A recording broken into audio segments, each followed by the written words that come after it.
Je m'appelle Braganza Jean-Michel, je pratique la boxe anglaise depuis 15 ans. Je suis passé senior et je suis devenu champion de France en 2014. L'année suivante, en 2015, j'ai été vice-champion de France. J'ai aussi intégré l'INSEP. C'est marrant, comme il y en a, ils commencent la boxe parce qu'ils ont regardé Rocky. Hajime no Ippo, c'est un manga connu et la nouvelle génération de boxeurs, ils le connaissent à peu près tous, ce manga.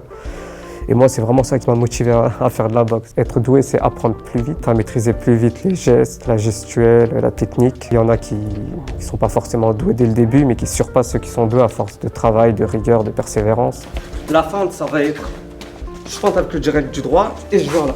Dans la boxe, comme dans les échecs, il y a une stratégie. Il y a vraiment tout un aspect technico-tactique. Il faut maîtriser l'ensemble.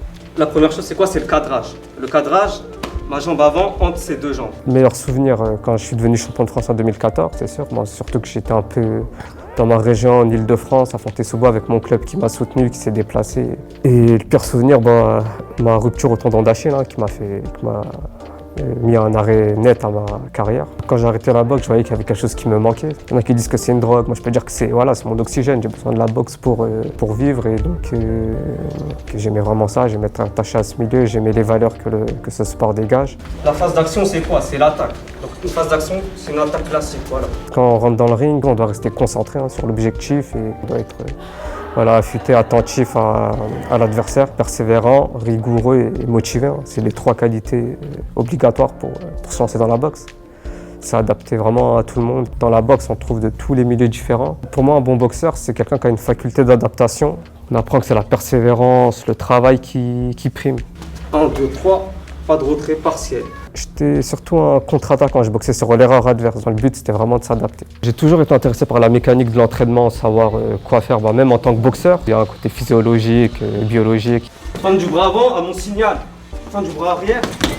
La boxe éducative, déjà, c'est sous forme de jeu, des exercices de coordination, d'habilité motrice. Moi, j'essaie vraiment de leur apprendre à réfléchir. Voilà. Il faut qu'ils comprennent pourquoi ils font cet exercice et qu'ils ne le répètent pas bêtement. On se baisse, on feinte au corps et on remonte. 1, 2, 3. D'accord? De comprendre que chaque exercice correspond à un bagage technique qu'ils auront à utiliser dans une situation précise. Ce que je regarde vraiment, c'est le mental et la capacité à résoudre des problèmes. Et surtout la volonté. Stop! La boxe, c'est un peu un accélérateur qui fait qu'on apprend à respecter n'importe qui parce que ça casse les préjugés.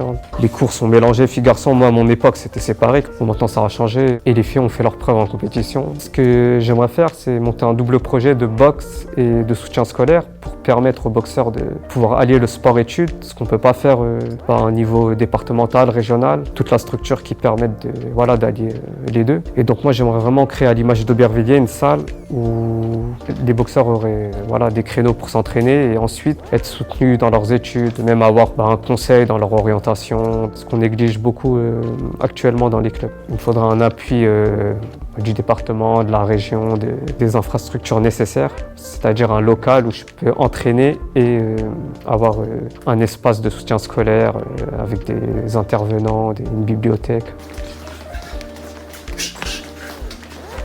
Un mot, persévérant, ne jamais abandonner, on ne perd jamais, on ne fait qu'apprendre.